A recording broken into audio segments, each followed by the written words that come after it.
Hello student, आपका स्वागत है हमारे YouTube channel study with Tanish sir. तो बच्चों, आज ये हमारा लेक्चर नंबर 2 है। एक नया सेशन जिसमें हम क्या करने वाले हैं, वास्तविक संख्या का प्रश्नावली 1.1 सॉल्व करने वाले हैं। वास्तविक संख्याओं के बारे में जो थ्योरम थी उसको हमने नेक्स्ट क्लास में कंप्लीट कर लिया था। जैसे अंकगणित का आधारभूत प्रमेय क्या होता है, अभाज्य गुणनखंड जिसे हम कहते हैं, उसकी सहायता से लासा मासा कैसे निकालते हैं, और लासा मासा और संख्याओं के मध्य क्या संबंध होता है, वो सारी चीज़ें हमने समझ ली थी विथ एग्जाम्पल। अगर आपने उस वीडियो को, उस लेक्चर को नहीं देखा है तो आप क्या कहते हैं, हमारे यूट्यूब चैनल पर विजिट करिए, जा करके वहाँ पे देखिए, आपको लेक्चर मिल जाएगा, आप वहाँ से उसको देख सकते हैं। ठीक है, तो ज़्यादा बातें न करते हुए सीधा आप हमारे क्या करिए, चैनल को सब्सक्राइब कर लीजिए। ठीक है, जिससे कि हमारा जो नेक्स्ट लेक्चर आए वो आप तक का पहुँच जाए, तो सब्सक्राइब कर लीजिएगा। ठीक है, और वीडियो को लाइक कर शेयर कर दीजिएगा अपने दोस्तों के पास। ठीक है, जिससे ज़्यादा से ज़्यादा लोग इस पे क्या कर सके, जुड़ सके और पढ़ सके। ठीक है, सबसे पहला काम तो आपको सब्सक्राइब करना ही है। ठीक है, उसके बाद में अगर आपको वीडियो अच्छा लगे तो कमेंट बॉक्स में प्यारा सा कमेंट कर दीजिएगा। ठीक है, तो चलिए नेक्स्ट आगे चलते हैं और प्रश्नावली 1.2 को जल्दी से क्या करते हैं, ख़त्म करते हैं, पूरा कंप्लीट करते हैं बस। तो चलिए, प्रश्नावली 1.1 का ये पहला प्रश्न है। निम्नलिखित संख्याओं को अभाज्य गुणनखंड के गुणनफल के रूप में लिखिए। कल हमने आपको बताया था, ठीक है, कि अभाज्य गुणनखंड के गुणनफलों के रूप में कैसे लिखते हैं। दो तरीके होते हैं आपके पास, एक अभाज्य गुणनखंड विधि में भाग विधि करते हैं, ठीक है, और दूसरा क्या होता है, ट्री मेथड या गुणनखंड वृक्ष बोलते हैं। ठीक है, तो जैसे हमारे पास 144 है, ठीक है, इसको हम ट्री मेथड से कर रहे हैं, तो इसको क्या करिएगा, 2 से डिवाइड करिए। 2 से काटोगे 2 से 14, 2 दूनी 4, फिर 2 से काटोगे 2 तिया 4, 2 छंग 12, 2 से काटोगे 2 दो एक कम 2, 2 और 16, 2 से काटोगे 2 9 18, और इसको काटोगे 3 और 3 हो जाएगा। ठीक है, कट गया। अब जो नंबर इस साइड में हमने फैक्टर कर रखे हैं, इन सभी को क्या कर लीजिए, सर्कल कर लीजिए, और यही नंबर हमारे क्या है, फैक्टर है। यानी 1 2 3 4, 2 की पावर 4 लिखोगे और 3 का स्क्वायर, ये नंबर हमारे लिए क्या हो गया, भाज्य गुणनखंड हो गया। ठीक है, या फिर आप इसको ऐसे भी लिख सकते हो, कोई प्रॉब्लम नहीं, 2 into 2 into 2 into 2 into 3 into 3, ये भी सही है, और इसको हमने पावर ग्रुप में लिख दिया, ये भी सही है। ठीक है, सेम उसी तरह से ये बी वाला देखिए, वो 156 है, इसको भी डिवाइड करिए 2 से, तो काटोगे तो 2 से 14, 2 और 16, अभी भी 2 से डिवाइड होगा, 2 तिया 4, 2 9 18, अब ये 3 से कटेगा, 3 कम 3, 3 3 9, 13 किसी से नहीं कटेगा, स्वयं से इसको ऐसे ही रहने दो। ठीक है, ये हो गया 2 2, ये 2, और ये यहाँ पे लिख दोगे 2 का स्क्वायर फिर 3 गुणे 13, ये हो गया हमारा आंसर। ठीक है, तो इस तरह से आप कर सकते हो फैक्टर विद से। आगे चलिए चलते हैं। सी नंबर देखिए क्या है, इसमें दे रहा है कि 3825 है। ठीक है, तो इसको हम क्या करते हैं, भाग विधि से करते हैं। 3825, इसको हम ऐसे बॉक्स में बंद कर लेते हैं। 3 से चेक करते हैं काट करके, 2 से नहीं कटेगा क्योंकि लास्ट में इसके 0 2 4 6 8, 2 से विभाज्यता का रूल क्या कहता है कि लास्ट में यानी इकाई अंक पे 0 होना चाहिए, या तो 2 या तो 4 या तो 6 या तो 8 होना चाहिए, इनमें से कुछ भी नहीं है, तो यानी अब ये 2 से नहीं कटेगा, तो 3 से चेक करते हैं। 3 एकम 3, एक बचेगा, 3 छंग 18। ठीक है, उसके बाद में कटेगा क्या, ये 8, 1 मिनट इसको चेक कर लेते हैं। 11 11 13 13 कट जाना चाहिए, बिल्कुल कटेगा। 3 दूनी, सॉरी यहाँ पे 2 आएगा, 3 दूनी 6, 2 बचेगा हासिल। ठीक है, 22 बनेगा, 3 सत्ते 21, और 1 बनेगा, 3 पच्चे 15। ठीक है, ये भी अभी 3 से कट जाएगा, 3 चौक 12, 3 दूनी 6, 1 बचेगा, 3 पच्चे 15। ठीक है, अब ये 3 से नहीं कटेगा, 5 से चेक करेंगे, 5 8 40, 2 बचेगा, 5 पचम 25, अभी भी 5 से इसको चेक करिए, 5 कम 5, 3 बचेगा, 5 सत्ते 35। 17 आपको पता है एक अभाज्य संख्या, तो स्वयं से कटेगा, तो 17 एकम 17, यानी इसको कैसे लिखोगे फैक्टर के रूप में, तो 3 गुणे 3 गुणे 5 गुणे 5 गुणे 17, या फिर इसको लिख सकते हो 3 का स्क्वायर 5 का स्क्वायर और 17, ऐसे। ठीक है, सेम उसी तरह से हम इसको अगर फैक्टर को डिवाइड करें, 5 4 5 है। ठीक है, 5 से काटेंगे क्योंकि लास्ट में 0 2 4 6 8 दिख ही नहीं रहा है, तो 2 से बिल्कुल नहीं कटेगा, 3 से भी ये नंबर नहीं कटेगा। 5 से करते हैं डायरेक्टली, 5 कम 5, 5 में 0, 5 में 0, 5 कम 5। ठीक है, अब इस 7 से चेक करेंगे क्योंकि 5 से बिल्कुल ये नहीं कटने वाला, 7 कम 7, 3 बचेगा, 30 हो जाएगा। ठीक है, 7 चौक 28, 2 बचेगा, 7 त्रिक 21। ठीक है, उसके बाद में यहाँ से हम 11 से काटेंगे, 11 एकम 11, 3 बचेगा, 11 3 33, ठीक है। 13, 13 1 13। इसको लिख सकते हो 5 गुणे 7 गुणे 11 गुणे 13। ये हो गया इसका फैक्ट, ठीक है। इस तरह से हम भागविधि से भी इसको सॉल्व कर सकते हैं। ठीक है, आपका लास्ट इसमें से क्वेश्चन नंबर पहले में ये वाला लास्ट भाग है, 7429, ठीक है। इसको काटोगे, ये नंबर वैसे याद रखिएगा, फिलहाल इंपॉर्टेंट है आपके लिए, क्योंकि ये नंबर ना तो 2 से कटेगा, ना तो 3 से, ना तो 5 से, ना तो 7 से, ना तो 11 से, ना तो 13। डायरेक्टली ये 17 से कटेगा, ठीक है। 17 से काटोगे, 17 चौके 68 बचेगा, 6 62 होगा, 17 3 51, यहाँ से बचेगा यहाँ पे 11 119 होगा, 17 7 119, ठीक है। उसके बाद में ये 17 से भी नहीं कटेगा, 19 से कटेगा, 19 दूना 38 बचेगा 5, 19 3 57, ठीक है। 19 3 57, यहाँ पे 23 होगा, 23 अपने आप में एक अभाज्य संख्या है, 23 एकम 23, ठीक है। तो इसका गुणनखंड हो जाएगा 17 गुणे 19 गुणे 23, ये आपका आंसर, ठीक है। इस तरह से संख्याओं का क्या कर सकते हैं हम, अभाज्य गुणनखंड निकाल सकते हैं। चलिए नेक्स्ट क्वेश्चन पे चलते हैं। क्वेश्चन नंबर 2 कह रहे हैं पूर्णांकों के निम्नलिखित युग्मों को एचसीएफ और एलसीएम ज्ञात कीजिए तथा इसकी जांच कीजिए कि दो संख्याओं का गुणनफल बराबर में लासा गुणे मासा है, ठीक है। एचसीएफ इंटू एलसीएम है। कल हमने थ्योरम में जब पढ़ाया था तो उसमें हमने एक चीज आपको बताई थी, ए इंटू बी, यानी पहली संख्या गुणे दूसरी संख्या बराबर में लासा गुणे मासा। ये हमारे पास एक क्या होता है, फार्मूला होता है। और इसी को हमें क्या करना है, यहाँ पे प्रूव करना है। सबसे पहले तो इनका क्या करना है, लासा और मासा निकालना है, ठीक है। उसके बाद में ये सारी चीजें जांचना है। तो देखो, लासा और मासा निकालने का तरीका भी हमने सीखा, क्या अभाज्य गुणनखंड विधि होता है, ठीक है। तो चलिए पहले तो इसका गुणनखंड कर लेते हैं। 26 का गुणनखंड करोगे, 2 कम 2 2 3 6, और 13 ये से स्वयं कटता है, इसका आ जाएगा 2 गुणे 13। इसके बाद में 91 है, ठीक है। इसको काटोगे, ये 3 से कटेगा, 3 सॉरी 3 से नहीं कटेगा, 7 से कटेगा डायरेक्टली, ठीक है। 7 से कटेगा, 7 एकम 7, 7 3 21, और ये 13 से कटेगा, 13 एकम 13, यानी 7 गुणे 13। अब यहाँ से देखेंगे तो 26 का क्या है, 2 गुणे 13, और 91 का गुणनखंड क्या है, 7 गुणे 13।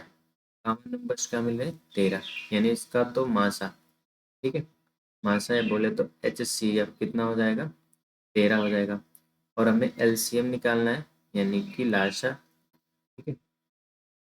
उसके लिए क्या होगा, कि जो गुणनखंड है दोनों में उभयनिष्ठ है उसको भी शामिल करना पड़ेगा, बाकी दोनों को भी शामिल करना पड़ेगा, यानी गुणे 2 गुणे 7। तो 13 दूनी 26 गुणे 7 करोगे तो 7 छंग 42, तो हासिल आएगा 4, 7 में 14 4, 14 4 16, 162। इसका मासा क्या आ गया, 162। अब इस वैल्यू पे रख के चेक कर लेते हैं, ठीक है। तो 26 गुणे 91, पहली संख्या 26, दूसरा 91, लासा कितना है 162, और गुणे मासा कितना आया आपका, 13 आया, ठीक है। क्या है, 13। तो या तो इन दोनों का गुणनखंड कर लो, सॉरी गुणा कर लो, या तो इनको क्या कर लो, काट करके छोटा कर लो। तो जैसे आपको अच्छा लगे वैसे, हम तो चेक कर रहे हैं काट करके, ठीक है। तो या फिर गुणा ही करके चेक कर लिया जाए, चलो गुणा करते हैं इस साइड में ऐसे, ठीक है। तो 26 को गुणा करना 91 से, ठीक है। ये हो जाएगा 26 कम 26, यहाँ से काटोगे 9 छक 54 के 4 हासिल आएगा 5, 9 दूनी 18, 18 5 23, ठीक है। जोड़ लोगे 6 6 3 2, यानी कितना आएगा 2366। इसको गुणा करोगे, 13 दूनी 26, 6 हासिल आएगा 2, 13 छंग 78, 13 13 छंग 78 होगा, ठीक। 78 2 80, 0 हासिल आएगा 8, 13 कम 13, 13 21। कहीं हमने गलतियाँ कर दी क्या, ठीक है। 1 मिनट फिर से गुणा करके चेक करते हैं, गलत हुआ है कहीं पे, क्योंकि दोनों इक्वल आना चाहिए, पहली संख्या दूसरी संख्या दोनों बराबर होनी चाहिए, ठीक है, नहीं तो गलत हो जाएगा।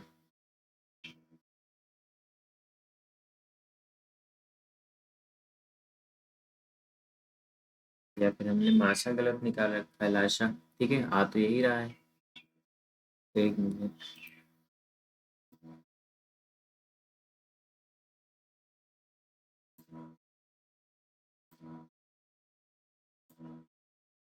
यहाँ पे हमने कुछ गलतियाँ की शायद, देखते हैं इसको, ठीक है।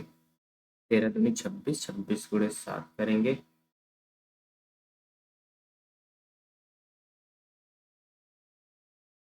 हाँ देखो, ये हो जाएगा 7 छंग 42, कहाँ से लाएगा 4, 7 दूनी 14 4 18।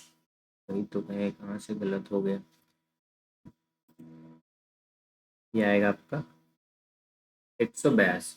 यहाँ पे रखिए आप 182, 8 आएगा।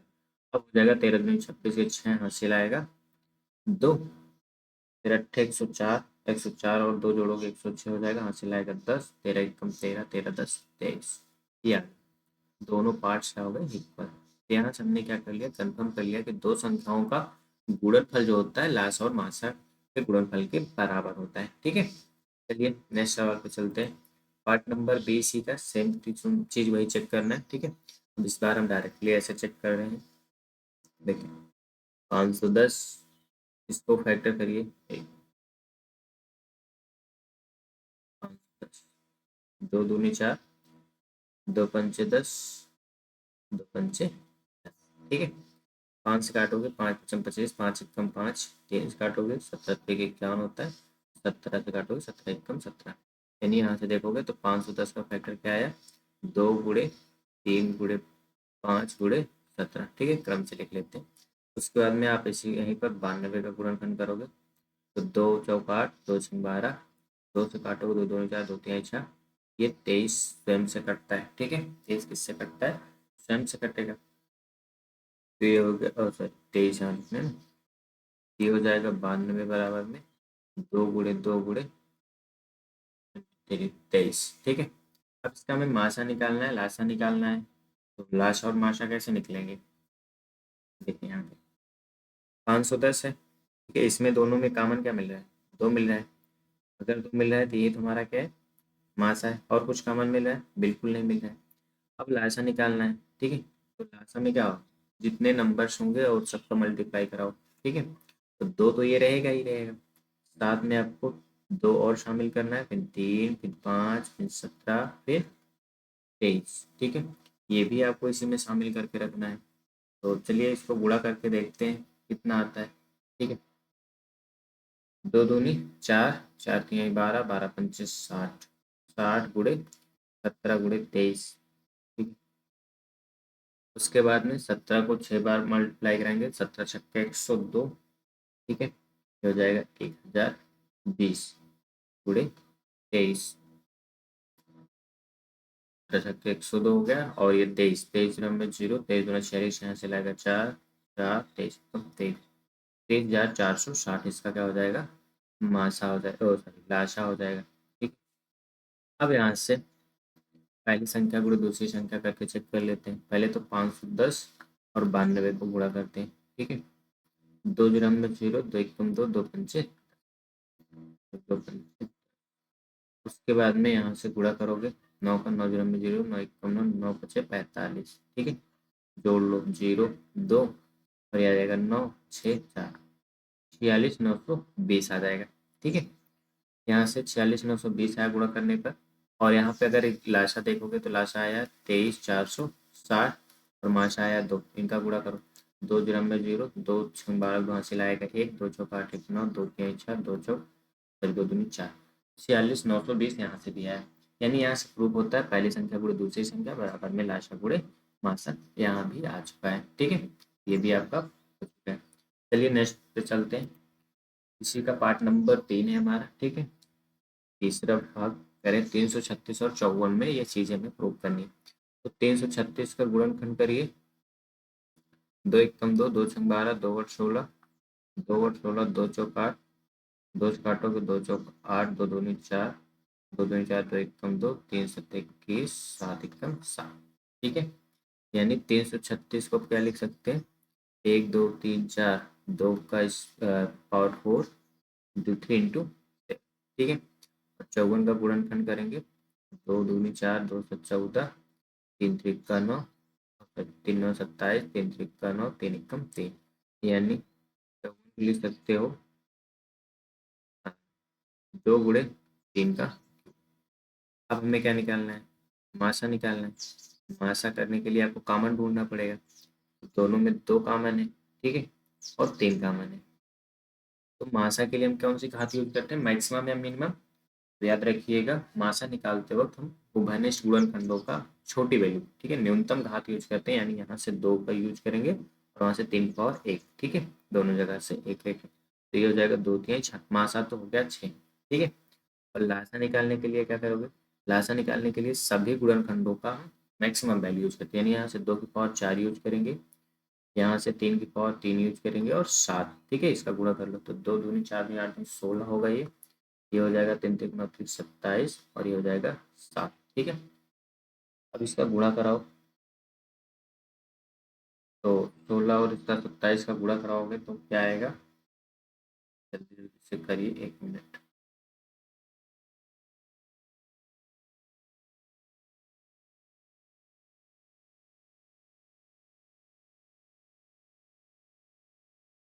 तो गुणा करिए चलिए।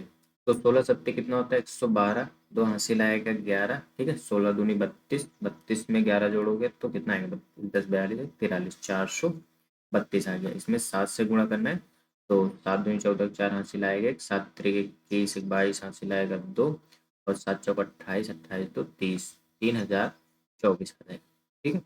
अब चलिए अपने इस पे चलते हैं कि दो संख्याओं का गुणनफल, यानी a into b equal to H C F into L C M क्या सही प्रूफ होता है। तो पहली संख्या क्या है, 336 है, दूसरी संख्या 54 है, एच सी एफ कितना है, अच्छे है, एच सी एम है 3024, ठीक है। तो पहले तो इसको गुणा कर लेते हैं 54 का, ठीक है। यहाँ पे आइए 1 मिनट, इस कॉर्नर पे हम क्या कर लेते हैं, यहाँ पे चेक कर लेते हैं, यहाँ 336 है और 54 है, गुणा करना है, 4 छंग 24 के 4 हासिल आएगा 2, 4 3 12, 12 2 14, 4 हासिल आएगा 1 और 4 3 12 1 13, ठीक है। इसके बाद में 5 छंग 30, 3 आएगा, 5 3 15 3 18 के 8 हासिल आएगा 1, 5 3 15 1 16, ठीक है। जोड़ोगे आएगा 4 4 8 11 के 1 हासिल आएगा 1 6 1 7 और 1 हो जाएगा 17,144, ठीक है। इसका गुणा करिए, हमने गलत कर दिया, अच्छा हाँ, यहाँ पे 6 1 7 और ये हासिल आएगा, यहाँ पे हो जाएगा 8, कितना हो जाएगा 8, ठीक है, याद रखिए नहीं तो गलत हो जाता है, 8 हो जाता, ठीक है। तो 6 चौका 24, 4 हासिल आएगा 2, 6 दूनी 12 2 14, 4 हासिल आएगा 1, 6 जगह में 0 1 यहाँ उधारोगे 6 18 हो गया, 18,144, 18,144, यानी यहाँ से प्रूफ होता है पहली संख्या गुणे दूसरी संख्या बराबर में माशा गुणे लाशा, ठीक है, एचसीएफ इंटू एलसीएम होता है। याद रखिएगा इस थ्योरम पे काफी ज्यादा सवालें पूछी जाती हैं। चलिए नेक्स्ट प्रश्न में चलते हैं। अगला प्रश्न है प्रश्न नंबर 3, अभाज्य गुणनखंड विधि द्वारा निम्नलिखित गुणांकों के एचसीएफ और एलसीएम ज्ञात करें। अब अभाज्य गुणनखंड के लिए हमें करके इनका एलसीएम और एचसीएफ निकालना है। 12 का गुणनखंड करोगे, ठीक है, डायरेक्टली देख रहे हैं 12 के लिए हम गुणनखंड करते हैं अगर, तो ये हो जाएगा 2 छंग 12, 2 3 छः 3 एकम 3, यानी 12 का गुणनखंड क्या आया, 2 का स्क्वायर गुणे 3। 15 का करोगे, 3 पचे 15, 5 एकम 5, यानी 15 के लिए आएगा आपका 3 गुणे 5। उसके बाद में 21 का करोगे, 3 सत्ते 21, 7 एकम 7, 21 का हो जाएगा 3 गुणे 7, ठीक है। मासा निकालने के लिए उभयनिष्ठ ढूंढना पड़ता है, तीनों में सिर्फ 3 ही है और तीनों जगह पावर सेम है, तो क्या हो जाएगा आंसर 3 पावर 1, यानी कि 3 हो गया मासा, ठीक है। और हमें लासा निकालने है यानी एलसीएम निकालना है, ठीक है। तो लासा के लिए क्या होगा, सभी चीज़ों की मैक्सिमम वैल्यू निकालना है, तो 2 का स्क्वायर इंक्लूड करेंगे, 3 पावर 1, 5 पावर 1 और 7 पावर 1 करेंगे, तो ये हो जाएगा 2 दूनी 4 गुणे 3 गुणे 5 गुणे 7, 4 3 12, 12 पंचे 60 और 60 को 7 से भाग करोगे, 7 से 420, इसका आंसर क्या आ जाएगा 420। तो अभाज्य गुणनखंड विधि द्वारा इस तरह से क्या निकाल सकते हैं और लासा। चलिए नेक्स्ट का पार्ट नंबर बी, अभाज्य गुणनखंड विधि द्वारा निम्नलिखित पूर्णांकों के एचसीएफ और एलसीएम ज्ञात करना है, ठीक है। डन। अब ये आपका हो जाएगा 17 का गुणनखंड करोगे, 17 एकम 17, यानी हो जाएगा 17 बराबर 17 गुणे 1। अब यहाँ पे एक चीज आप याद देख रहे होगे कि 23 भी अभाज्य संख्या है, 29 भी अभाज्य संख्या है, तो सबका गुणनखंड यही होने वाला है, ठीक। 23 गुणे 1 और 29 का भी करोगे तो हो जाएगा 29 गुणे 1। मासा निकालने के लिए कॉमन ढूंढना पड़ता है, जब कुछ कॉमन न मिले तो वहाँ पे 1 होता है मासा, ठीक है, क्या होता है 1, 1 हो गया। और लासा क्या होता है, लासा उन संख्याओं का गुणनफल ही होता है, ठीक है। तो क्या करोगे, 17 का गुणा कराओगे 23 से, ठीक है, यहाँ से 17 का 17 गुणे 23 और गुणे 29 करोगे तो 17 3 51, एक हासिल आएगा 5 ठीक है। और 17 दूनी 34, 34 में 5 जोड़ोगे 39 आ जाएगा। ठीक है, आ जाएगा 39, 391। और इसमें हमें गुणा करना किसका, 29 का। साइड में ऐसा कर लेते हैं चेक करके। ये आपका 391 और गुणे में 29, 9 एकम 9, 9 9 81, एक हाथ से लाएगा 8 और 9 त्रिक 27, 9 त्रिक 27 और 27 में 8 जोड़ोगे आएगा 35। ठीक है, 2 से करोगे 2 एकम 2, 2 एकम 2, 2 9 18 के 8 हाथ से लाएगा 1, 2 3 6 1 7, 9 3 8 5 3 हाथ से लाएगा 1, 7 3 10 11। ठीक है, बस कितना आ जाएगा 11 35, ये आपका हो जाएगा मास हो सॉरी लासा। ठीक है, तो ये हो गया आपका लाशा। यहाँ से हम आराम से निकाल सकते हैं। याद रखिएगा जो अभाज्य संख्या होती है, ठीक है, जिनमें कुछ कॉमन नहीं मिलता है, तो इसका सीधा सीधा फिर एक होता है आपका माशा। चलिए इसका पार्ट नंबर सी 8 9 25 ये आपके लिए होमवर्क है, आप लोग करिएगा। इसका आंसर हमें कमेंट बॉक्स में बताइएगा। ठीक है, आसान है, आपको ये भी दिख जाएगा। ठीक है, माशाल्लाह ये भी आसान ही है। इसका कमेंट बॉक्स में इसका आंसर बताइए। चलिए नेक्स्ट पे चलते हैं। कह रहे हैं बताइए एस सी एफ 306 657 बराबर 9 दिया गया है, तो एलसीएम निकालना है। देखो हमने वही बताया था ना, पहली संख्या क्या होगी? पहली संख्या गुणे दूसरी संख्या बराबर क्या होगा, लाशा गुणे वही निकालना है। पहली संख्या 306 है, दूसरी संख्या 657 है, लाशा कितना है बिल्कुल नहीं पता, यही तो निकालना है हमें। और माशा कितना है 9 है। 9 यहाँ पे गुणा में उधर भेजो भाग में जाएगा। इसको काटोगे 9 एकम 9 और इसको काटो 963, 2 बचेगा 9 त्रिक 27, ये हो गया 73। ठीक है, अब यहाँ पे 306 और गुणे 73 कर लो, यही आपका क्या हो जाएगा, लाशा हो जाएगा। ठीक है, इधर साइड में ऐसे कर लेते हैं। 3 छंग 18 के 88 लाएगा, 3 जीरो में 0, एक आएगा, 3 3 का 9, 7 से काटोगे 7 छंग 42, 2 7 जीरो में 0, 4 का 4 आएगा, 7 3 21। ठीक है, 8 3 9 4 तेरह 3 हाथ से लाएगा 1 1 1 2 और 2, ये आ गया 22 33 8, ये होगा आपका आंसर। ठीक है, इस तरह से हम क्या निकाल सकते हैं, ला सकते हैं। ये सवाल बहुत ज़्यादा इंपॉर्टेंट है आपके लिए, याद रखिएगा। ये सवाल ना सही, लेकिन इसके जैसे ही सवाल पिछले मतलब ये भी पूछी जा चुकी है, और इसके जैसे सवालें ही पूछी जा रही हैं पिछले 2 सालों से लगातार, कई बार एमसीक्यू में भी और लॉन्ग टाइम में भी। तो आपको ये याद करके रखना है, अच्छे से समझ के रखना है कि इस तरह के सवालों को हम लगाते कैसे हैं। ठीक है, चलिए नेक्स्ट प्रश्न में चलते हैं। अगला प्रश्न, प्रश्न नंबर 5, कह रहे हैं जांच कीजिए क्या किसी प्राकृत संख्या के लिए 6 पावर n अंक 0 पर समाप्त होता है क्या, या हो सकती है। देखो 6 पावर n पर एन की किसी भी प्राकृत संख्या यानी 1 2 3 ऐसे किसी भी प्राकृत नंबर के लिए क्या ये वैल्यू 0 पर लास्ट में जाकर समाप्त होगी। याद रखिएगा ये क्लास 9th का वैसे चैप्टर आपने पढ़ा होगा।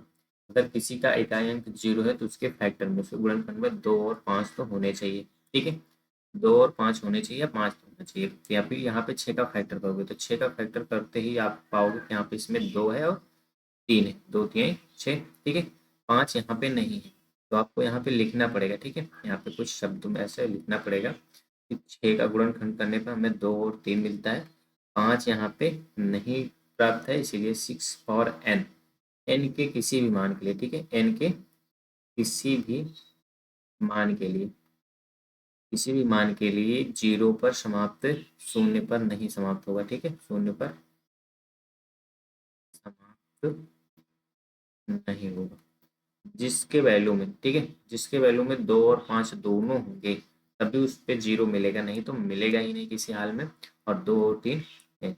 और हम एक चीज़ और ये जानते हैं, जैसे 2 और 3 गुणनखंड करते हैं तो ऐसा है नहीं कि अभी बाद में हम इसका गुणनखंड करेंगे तो इसके अंदर 2 और 5 आ जाएगा ना, नहीं आएगा। क्यों? क्योंकि अंक गणित का आधारभूत प्रमेय यही कहता है कि किसी भी संख्या का अभाज्य गुणनखंड करते हैं यानी फैक्टर करते हैं तो वो अद्वितीय होता है, इसका क्रम न बदले। ठीक है, यानी आप जितनी बार भी सॉल्व करोगे 6 का गुणनखंड करोगे 2 और 3 आने ही वाला है। यानी हम सीधा सीधा बताएंगे, अब इसके अंदर गुणनखंड के अंदर 6 के गुणनखंड के अंदर 5 नहीं है, नहीं है, जिस कारण 6 की पावर n, n के किसी भी वैल्यू के लिए 0 पर समाप्त नहीं होगा। ठीक है, तो इसको आप ऐसे लिख लीजिएगा। चलिए नेक्स्ट क्वेश्चन चलते हैं। अगला क्वेश्चन है, कह रहे हैं व्याख्या कीजिए कि 7 गुणे 13 गुणे 11 सॉरी 11 गुणे 13 प्लस 13 और 7 गुणे 6 गुणे 5 गुणे 4 गुणे 3 गुणे 2 गुणे 1 प्लस 5 संख्याएं भाज्य संख्याएं हैं। देखो क्यों, तो इसका मतलब सीधा सी बात है, फैक्टर चेक करेंगे। अगर इसका गुणा करेंगे, गुणा कर लो, 11 सत्ते 77 गुणे 13 प्लस का 13, 13 सत्ते 91, कहाँ से लाएगा ना, 13 सत्ते 91, 91 में जोड़ोगे आएगा 100, 101 और प्लस का 13, ये हो जाएगा, हाँ 13 और 1 जोड़ोगे तो 1014 हो जाएगा। इसको फैक्टर कर लो, 2 से कट रहा, 2 पंच 10, 2 जन्म में 0, 2 से 14, ठीक है।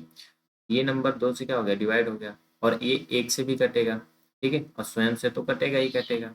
यानी इसके कितने फैक्टर हो गए, 3 फैक्टर हो गए। 3 या 3 से ज़्यादा फैक्टर रखने वाले संख्या क्या कहलाती हैं, भाज्य संख्या कहलाती हैं, ये तो हमने बताया था।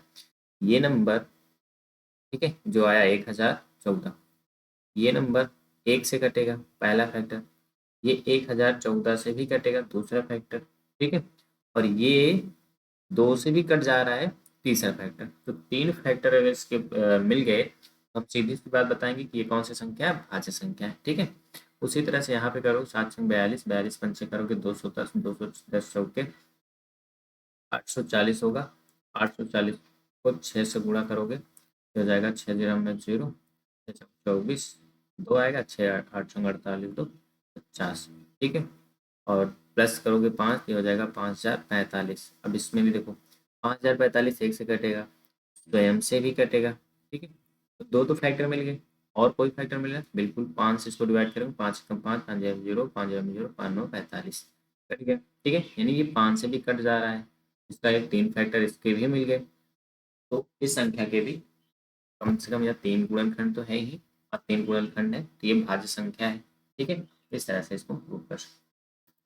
लास्ट क्वेश्चन है, किसी खेल के मैदान के चारों ओर वृत्ताकार पथ और इस मैदान का एक चक्कर लगाने में सोनिया को 18 मिनट लगते हैं, जबकि इसी मैदान का एक चक्कर लगाने में रवि को 12 मिनट लगते हैं। तो मान लीजिए दोनों एक ही स्थान पर एक ही समय पर चलना प्रारंभ करते हैं, तो एक ही दिशा में चलते हैं, तो कितने समय के बाद प्रारंभिक स्थान पर मिलेंगे। देखो, अगर इस तरह से क्वेश्चन आ जाए कि कहीं पे आपको गोल चक्कर लगाना है, ठीक है, दो लोग गोल चक्कर लगा रहे हैं, एक साथ पुनः कब मिलेंगे। एक रोड है, रोड पे ट्रैफिक लाइट लगी हुई है, ठीक है, ट्रैफिक लाइट्स लगी हुई है, लाल करके पीली हरी लगी हुई है। अब ये कुछ समय अंतराल पे चलती हैं, ऐसे बोल देंगे 10 सेकंड 12 सेकंड 15 सेकंड के अंतराल पे चलते हैं, तो ये तीनों एक साथ कब जलेंगी। तब इस कंडीशन में आपको क्या निकालना रहता है, लाशा निकालना रहता है, ठीक है। क्या फाइंड करोगे आप, लाशा निकालोगे। तो कितना है इसमें, 18 और 12, 18 और 12 का लाशा आप निकालोगे, तो दोनों 18, 2 छंग 12, 2 से काटोगे 9, तो ऐसे उतरेगा, 2 3 6, 3 त्रिक 9, 3 एकम 3, 3 एकम 3, 3 एकम 3 हो गया ये। तो 2 दूनी 4, 4 3 12, 12 3 36, यानी 36 मिनट बाद, 36 मिनट बाद ये दोनों एक साथ एक ही स्थान पर फिर से मिलेंगे। इस तरह से आप सवाल लगा सकते हो, ठीक है। चलिए नेक्स्ट, तो क्वेश्चन ये प्रश्नावली आपके 1.1 क्या हुआ, समाप्त हो गए, ठीक है। जितने भी क्वेश्चन हमने कर लिए थे, एक क्वेश्चन आपको हमने होमवर्क दिया है, आप उसका आंसर क्या करेंगे, कमेंट बॉक्स में बताएंगे, सभी लोग उस कमेंट बॉक्स में बताइएगा। बाकी आगे के क्वेश्चन, आगे जो हमें पढ़ना है, ठीक है, अपरिमेय संख्याओं के बारे में। अपरिमेय संख्या तो हम जानते हैं किसे कहते हैं, ठीक है, लेकिन अपरिमेय संख्याओं को सिद्ध करना, इस बार हमें पढ़ना है, तो सिद्ध करना कल सीखेंगे पूरी थ्योरी, ठीक है। तो वीडियो अच्छा लगा हो तो वीडियो को लाइक कर दीजिएगा, ठीक है, और चैनल को सब्सक्राइब कर लीजिएगा। ये हमारा चैनल है, अगर इंस्टाग्राम चलाते हैं तो आप इस पर भी जुड़ सकते हैं और व्हाट्सएप चैनल पर भी जुड़ सकते हैं, ठीक है। तो चलिए तब तक के लिए बाय बाय, ठीक है।